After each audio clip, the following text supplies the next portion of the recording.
You ever have one of those neighbors who thinks rules are more important than people? Well, that's my HOA Karen, the self-appointed queen of regulations.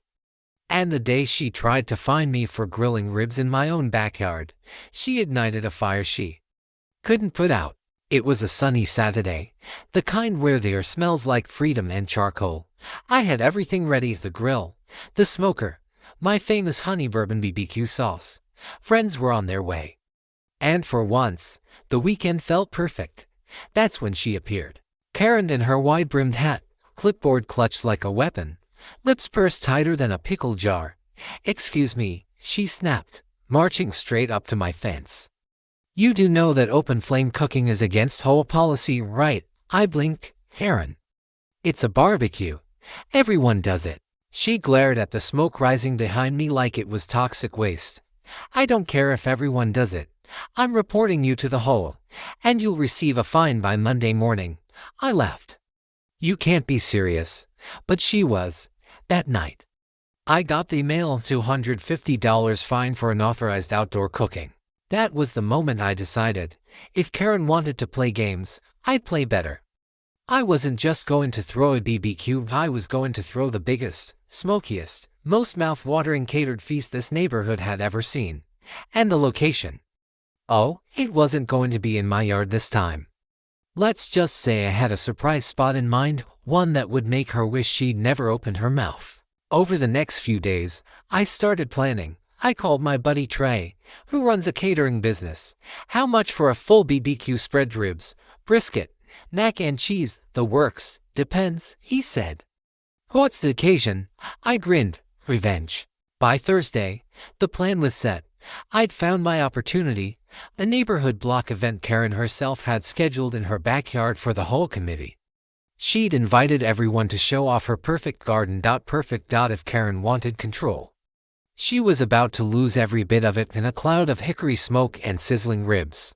Revenge is best served smoky, and with extra sauce. After that ridiculous $250 fine, I wasn't angry. I was strategic. If Karen thought she could dictate how I lived on my own property, then she was about to learn what happens when you push the wrong neighbor too far. Her big whole garden event was on Saturday afternoon, same day, same time I'd planned my BBQ. She was expecting tidy flower beds, polite chatter, and a lemonade table. Instead, she was going to get a full-blown backyard BBQ extravaganza in her own yard.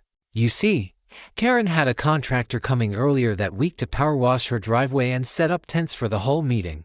Guess who that contractor was? My cousin Jake. I called him up. "Jake, think you can help me out with a little location adjustment?" He laughed. "What are we talking?" A few chairs moved. Try a catering setup in her backyard. The plan was simple. Karen would leave early that morning to buy decorations for her event. While she was gone, Jake would deliver the tents and tables, but instead of setting up for the whole meeting, he'd mark the space for Trey's catering crew. I wasn't just going to cook a few burgers. I wanted a festival. 2 smokers, a portable grill, buffet tables, speakers for music, even balloons shaped like BBQ ribs, the whole 9 yards. Friday night, I didn't sleep much. I was buzzing with anticipation. The smell of revenge and mesquite wood was in the air. Saturday morning, everything fell into place. Karen's car rolled out of her driveway at 8 o'clock sharp. By 8:15, Jake's truck was in position. By 9:30, Trey and his team were unloading trays of meat, sides, and gallons of lemonade. We worked fast. Music kicked on. Smoke started rising up from her backyard. By noon, the neighborhood began gathering. People thought Karen had thrown the event herself. They followed the music, the smell of BBQ, and the laughter. I stood there with tongs in one hand, apron on, and a grin that could rival the sun. "Welcome, everyone, grab a plate." The whole party's officially underway. And then, her car turned the corner. From a distance, I saw her jaw drop. She stopped dead in the street, eyes wide, staring at the crowd enjoying my BBQ in her pristine backyard. The war had officially begun. If you've ever seen someone's entire world collapse in slow motion, that's exactly what Karen looked like when she stepped out of her car that day, her wide-brimmed hat tilted forward, Her sunglasses slid down her nose, and she froze like a robot that just got unplugged. The smell of ribs, brisket, and smoked chicken hung thick in the air of her own backyard had become a southern barbecue paradise. Kids were playing cornhole, music was blasting, and everyone was having the time of their lives.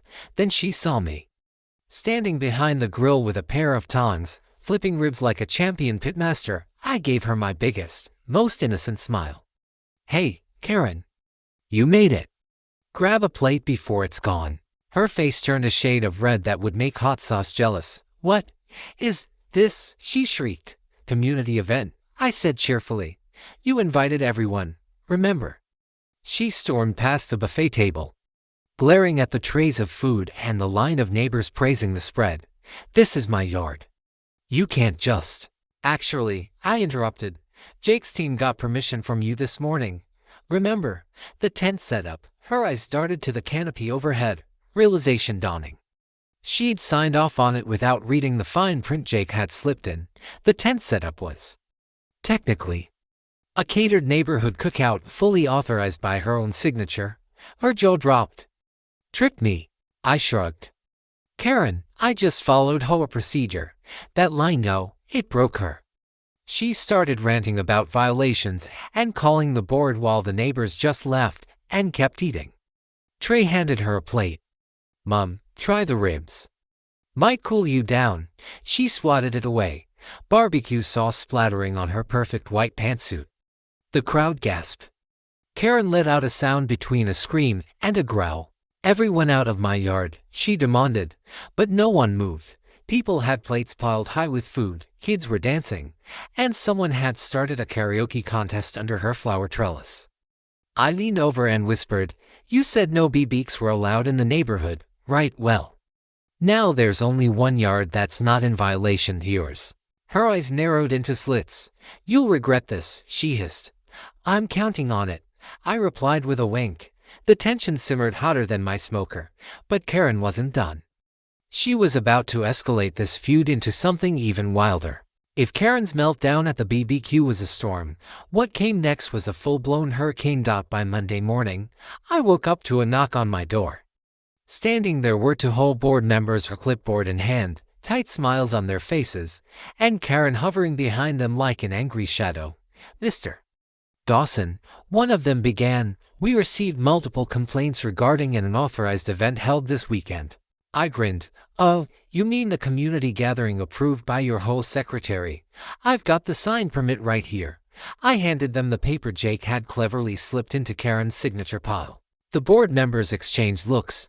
Karen's face twisted in disbelief. "He manipulated the paperwork. He turned my event into a circus." "Actually," I said, "I hosted a neighborhood barbecue in compliance with HOA social guidelines. Everyone had a great time. Even the local news stopped by for a clip." Her jaw fell open. She hadn't seen that coming. The local paper had indeed covered it. HOA Community Cookout brings neighbors together. There was even a picture of me handing out ribs, with Karen in the background looking like she'd just eaten a lemon. The whole members flipped through the policy manual, mumbling among themselves.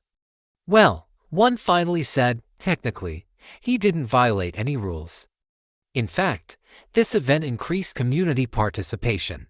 Karen nearly exploded. "You can't be serious. He hijacked my yard. Your yard was used for an HOA-sanctioned event," the other member said calmly. "We can't fine him for that. It was glorious." She had nothing, no leverage, no authority, just pure rage simmering behind her eyes. When they left, she stood there in silence for a few seconds. Then she muttered through clenched teeth, "You think you've won, but I'm not done with you." That evening, she posted a massive rant on the neighborhood Facebook page calling me a menace, a rule breaker, and the reason civilized neighborhoods fall apart. But it backfired spectacularly.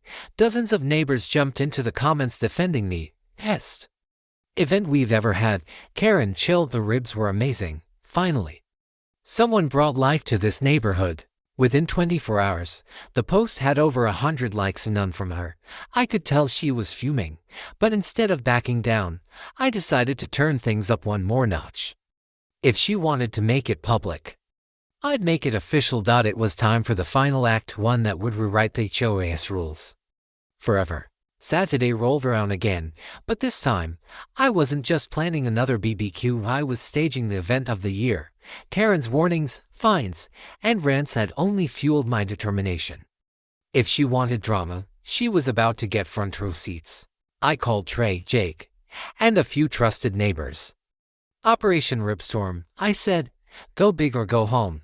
The plan: transform the neighborhood park into a BBQ festival, one that even Karen couldn't control. By 10 a.m. trucks full of smokers, grills, tables, tents, and music equipment rolled into the park. We set up stations for ribs, brisket, pulled pork, mac and cheese, coleslaw, and everything you could imagine. Flyers went out, neighborhood cookout extravaganza, everyone invited.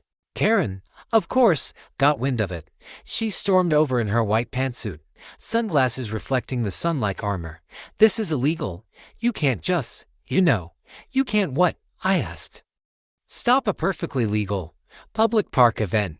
The city approved the permit. The fire department is okay with open flames, and the HOA can't touch public property.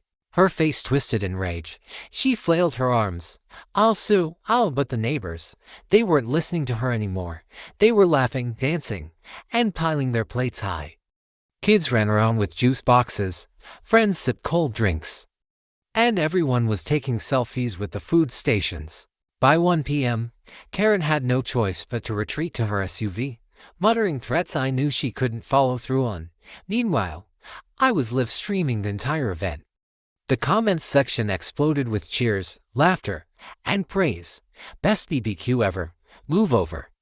HOA Karen, finally, a real party in this neighborhood. And that's when it hit me. This wasn't just about revenge anymore. It was about community. People were connecting, laughing, and enjoying life, all because I refused to let one self-righteous neighbor dictate joy. By sunset, the park was a mess of empty plates, happy kids, and satisfied adults.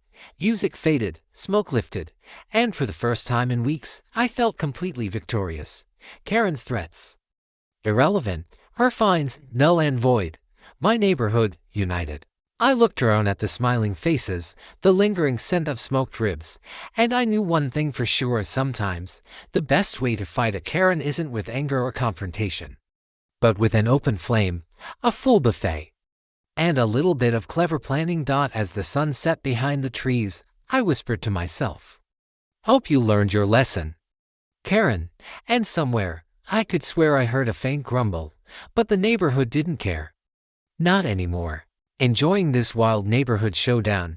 Hit that subscribe button to catch more outrageous HOA Karen stories and epic revenge tales. Also, give this a like if you laughed or cringed, and drop a comment below. What would you have done if Karen showed up at your BBQ?